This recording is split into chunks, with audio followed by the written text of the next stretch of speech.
Kemudian teman-teman yang dimuliakan oleh Allah Subhanahu wa taala, ada lagi kisah ya yang menggugah hati kita, di antaranya adalah kisah Imam Syafi'i rahimahullah. Jadi kisah Imam Syafi'i ini teman-teman, Masya Allah, tabarakallah, kita tahu Imam Syafi'i adalah imam kita, imam 4 madhab ya. Imam Syafi'i kunyahnya adalah Abu Abdullah, Masya Allah, nama beliau adalah Muhammad bin Idris bin Abbas bin Utsman bin Syafi'i. Ya, jadi Syafi'i itu adalah nenek buyutnya, namanya Syafi'i. Tapi namanya beliau aslinya adalah Muhammad bin Idris. Beliau lahir teman-teman pada tahun 150 Hijriah. Ya. Dan beliau ketika itu dalam keadaan yatim, dalam keadaan tidak punya ayah. Subhanallah.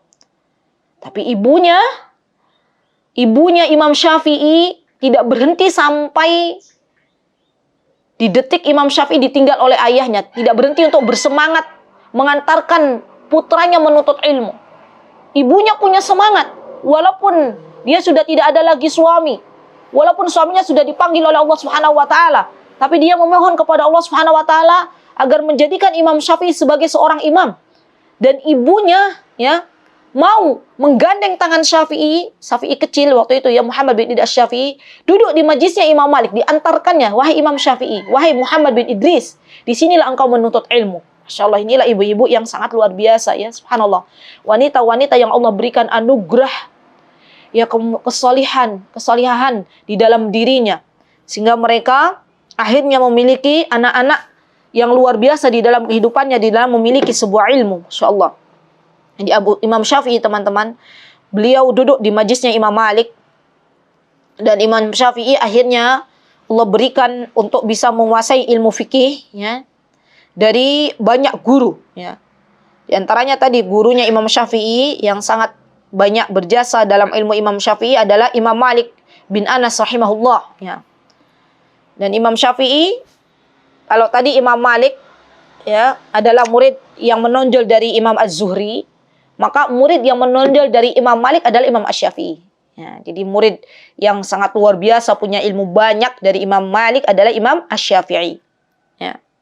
Dan Imam Asy-Syafi'i teman-teman bisa dibayangkan, ketika diantar oleh ibunya untuk menuntut ilmu, ketika diantar oleh ibunya untuk duduk di majlisnya Imam Malik, saat itu usianya Imam Asy-Syafi'i baru usia 13 tahun. Usia sangat belia. Ya. Maka Imam Syafi'i ketika itu beliau bertemu dengan Imam Malik, dan keadaannya ya, jadi Imam Malik ini bukan guru satu-satunya Imam Asy-Syafi'i, bukan. Jadi banyak gurunya Imam Asy-Syafi'i.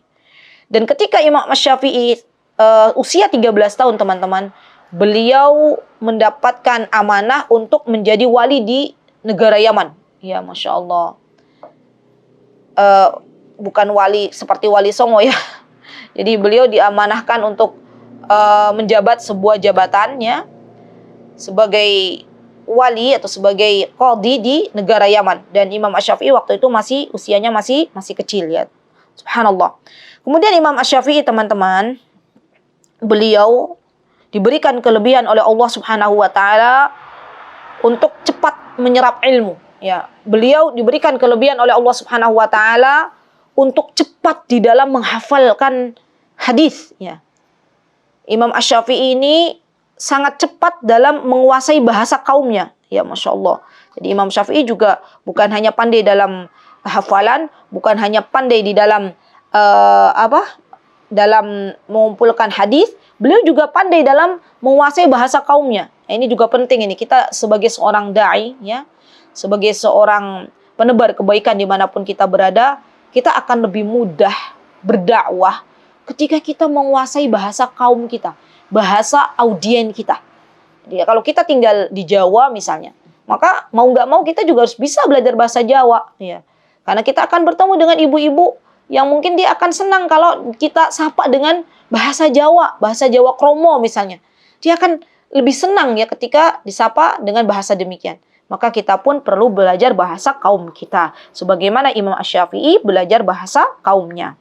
Taib teman-teman yang dimuliakan oleh Allah Subhanahu wa taala. Kemudian Imam Asy-Syafi'i juga teman-teman, beliau ya ketika Imam Ahmad mengatakan bahwasanya Imam Asy-Syafi'i itu ketika beliau datang kepada Imam Syafi'i, maka Imam Asy-Syafi'i diantaranya beliau juga pernah belajar sampai ke kota Son'a. Ya. Kota Son'a itu alhamdulillah bifadlillah ya, rizki dari Allah Subhanahu wa taala. Kita tahu di Son'a itu di Yaman, ibu kota Yaman, itu banyak sekali ulama-ulama di sana ya. Di antaranya Imam Syafi'i sampai datang ke negeri Yaman, yaitu ke kota Son'a untuk mengambil ilmu. Ya. Di sana ada ulama yang sangat terkenal teman-teman ya. Di antaranya adalah As-San'ani. Ya, As-San'ani itu berasal dari kota Son'a, dari Yaman. Dan ada Asy-Syaukani. Asy-Syaukani juga sama ya, Masya Allah. Mereka adalah ulama-ulama Yaman, Masya Allah. Taib. Sampai ke Yaman ya, Imam Syafi'i mengambil ilmu. Dan teman-teman yang dimuliakan oleh Allah Subhanahu wa taala, Imam Syafi'i beliau menghafal Al-Qur'an ya sebelum beliau balik ya, Masya Allah. Jadi beliau sudah menjadi seorang hafidz Al-Qur'an, membaca Al-Qur'an ketika usianya masih kecil ya. Jadi ibunya itu benar-benar membimbing ya, benar-benar melihat bagaimana kelebihan yang Allah berikan kepada Imam Syafi'i dan tidak menyia-nyiakannya. Maka yang pertama kali harus diajarkan ya, dipegang oleh Imam Syafi'i sebagai pondasi awal untuk Imam Syafi'i menuntut ilmu adalah menyelesaikan hafalan Al-Qur'an ya untuk anaknya, untuk putranya. Dan beliau menyelesaikan hafalan Al-Qur'an sebelum beliau Imam Asy-Syafi'i balik. Jadi Masya Allah sebelum balik sudah selesai menghafal Al-Qur'an. Masya Allah ya. Taib. Asy-Syafi'i teman-teman, beliau pernah berkata ya, kata beliau, dahulu aku pernah menyimak guru yang mengajarkan para muridnya. Dan aku menghafal apa yang dikatakan, sedangkan ibuku tidak punya apa-apa untuk membayar guruku. Ya. Karena aku adalah seorang anak yatim. Maka guru itu membolehkanku untuk ikut bersamanya. Ya. Para murid menulis, ya. Maka sebelum guru tersebut selesai dari mendiktekan, Imam Syafi'i sudah menghafalkan. Ya. Jadi gurunya tuh belum mendikte teman-teman, karena memang pondasinya Imam Syafi'i kuat.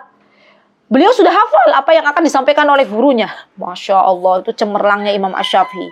Jadi kecil, beliau sudah Allah titipkan banyak kelebihan, dan ibunya pun ya menemani Imam Asy-Syafi'i ya untuk benar-benar belajar menuntut ilmu sampai jadilah Imam Syafi'i banyak membuat karya-karya yang sangat luar biasa ya, Masya Allah. Jadi Imam Syafi'i ini diantara kitab beliau teman-teman yang sangat luar biasa, diantaranya adalah kitab Al-Um dan kitab Ar-Risalah ya. Bahkan Imam Syafi'i ya, kalau kita tahu beliau itu bukan hanya seorang ahlul ilmu, beliau juga seorang ahlul ibadah ya. Beliau biasa menghatamkan Al-Quran ya. Di hari-hari Ramadan itu sebanyak 2 kali hataman setiap hari ya. Kita pernah dengar kan? Beliau juga adalah seorang yang ahli ibadah. Di samping orang ahli ilmu, juga orang ahli ibadah. Bahkan Imam Ahmad bin Hanbal, ya Imam Ahmad ini adalah muridnya Imam Asy-Syafi'i. Imam Ahmad bin Hanbal rahimahullah, beliau pernah mengatakan bahwasanya Imam Syafi'i itu telah dikaruniai Allah segala kebaikan. Masya Allah.